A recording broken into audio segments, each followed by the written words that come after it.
हमारे सामने टॉपिक है Kepler's law of planetary motion. हम इसके बारे में डिस्कस करेंगे कि आखिर में Kepler's law of planetary motion क्या है। तो केपलर ने 3 नियम दिए थे, यानी कि उनका थर्ड लॉ था, यानी फर्स्ट, सेकंड एंड थर्ड। यह माना जाता है कि न्यूटन्स के ग्रेविटेशनल लॉ के मदद से केपलर ने अपना 3 लॉ रखे थे और तब से हम केपलर्स के 3 लॉज को पढ़ते हैं। यानी कि प्लेनेटरी मोशन में केपलर्स के 3 लॉज हैं, उन्हीं को पढ़ना है। और यह किसके मदद से लिया गया है? ग्रेविटेशनल फोर्स के मदद से ही केपलर्स के तीनों ये नियम बने हुए हैं। तो सबसे पहले फर्स्ट लॉ पे हम डिस्कस करेंगे।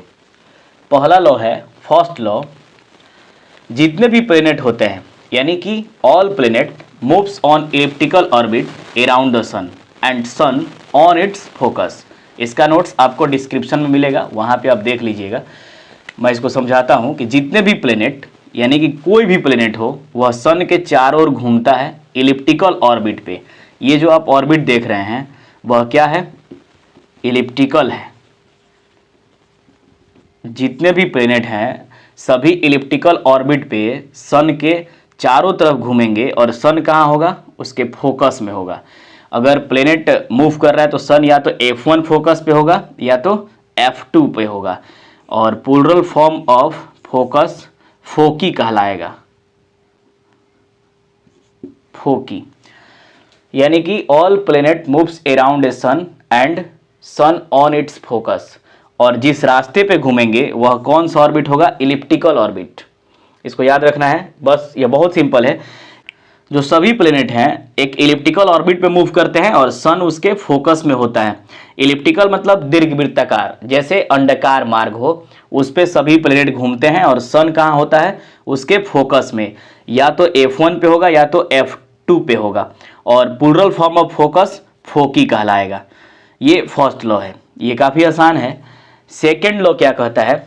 All planet sweeps equal areas in equal interval of time. इसको एरियल लॉ भी कहा जाता है, इसको हम एरियल लॉ भी कहते हैं।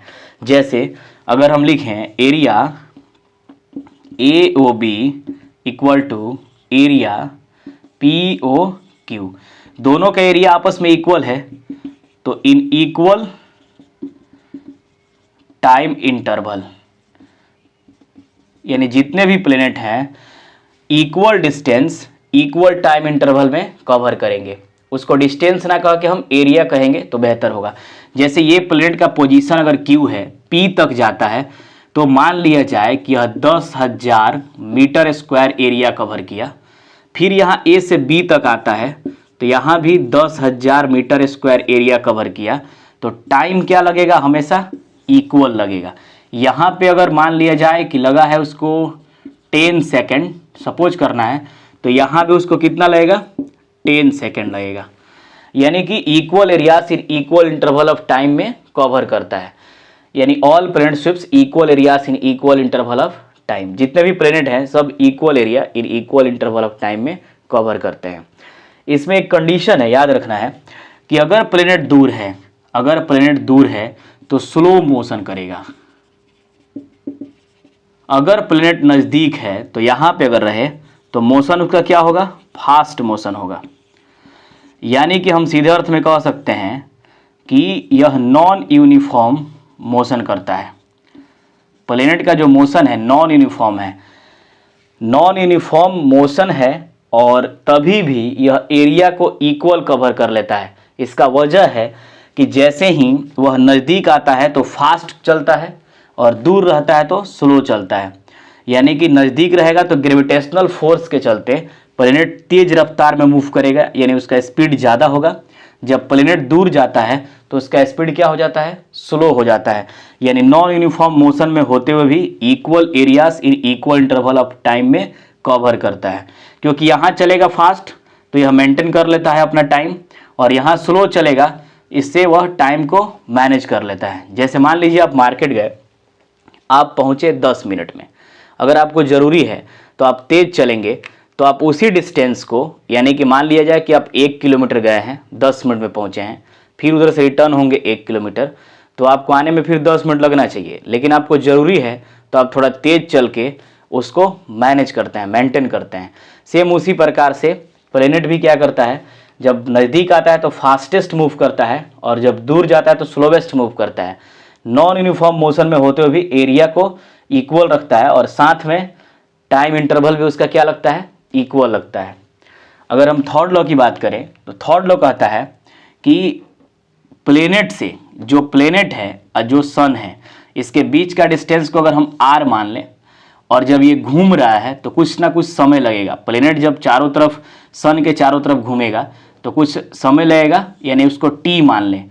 तो यह जो डिस्टेंस है, यानी प्लेनेट और सन के बीच का जो डिस्टेंस है उसका क्यूब करेंगे और टाइम जो लग रहा है उसका स्क्वायर करेंगे, दोनों आपस में क्या होता है, डायरेक्टली प्रोपोर्शनल। यानी हम लिख सकते हैं r/t² इक्वल टू कांस्टेंट, यानी r³ प्रोपोर्शनल t²। अब चेंज करेंगे तो r³ ये t² नीचे चला जाएगा तो r³ इक्वल टू कांस्टेंट। यानी इसको हम कह सकते हैं the cube of semi major axis is directly proportional to the square of time period. यही सन से प्लेनेट के बीच का डिस्टेंस ही क्या कहलाएगा, सेमी मेजर एक्सिस। इसको सेमी मेजर एक्सिस कहा जाता है क्योंकि यह इलिप्स है और इलिप्स का जो सेंटर से सरकमफ्रेंस का बीच का डिस्टेंस है वह कहलाएगा सेमी मेजर एक्सिस, और सेमी मेजर एक्सिस ही कहलाता है डिस्टेंस।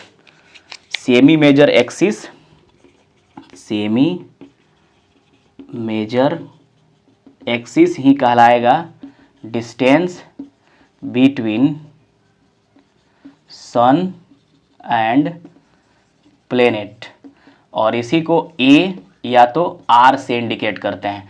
तो डिस्टेंस का हम क्यूब कर देंगे और जो टाइम लग रहा है मूव करने में प्लेनेट को उसका स्क्वायर, तो दोनों डायरेक्टली प्रोपोर्शनल होगा। अगर यहाँ पे t² को हम डेनोमीटर में लेके आते हैं तो r³ इक्वल टू क्या हो जाएगा, कांस्टेंट हो जाएगा, क्योंकि प्रोपोर्शनल हटाएंगे तो उसका वैल्यू क्या होता है, कांस्टेंट वहाँ देना पड़ता है। यानी इसको फिर से हम अगर कहें तो लिख सकते हैं the cube of semi major axis is directly proportional to the square of time period, यानी r³ प्रोपोर्शनल t²। r क्या है, डिस्टेंस है प्लेनेट और सन के बीच का, और उसी को सेमी मेजर एक्सिस भी कहा जाता है क्योंकि यह इलिप्टिकल पाथ है, तो इसीलिए सेंटर से सरकमफ्रेंस का बीच का जो डिस्टेंस है वह सेमी मेजर एक्सिस कहलाता है। मुझे आशा है कि आप बेहतर समझे हैं। और ये क्यों होता है, क्या रीजन है कि ये हो जाता है r³ प्रोपोर्शनल t², इस पर एक डीपली वीडियो बना के मैं पोस्ट किया हूँ। आई बटन से आप लिंक लेके इसको देख सकते हैं, वहाँ पे इसका लिंक होगा, आई बटन से आप इसको देखिए और बेहतर समझिए कि आखिर में r³ प्रोपोर्शनल t² क्यों होता है। और ये सब का नोट्स आपको डिस्क्रिप्शन में मिल जाएगा। जो भी डाउट है कमेंट सेक्शन में कमेंट कीजिएगा। मिलेंगे फिर नेक्स्ट वीडियो में।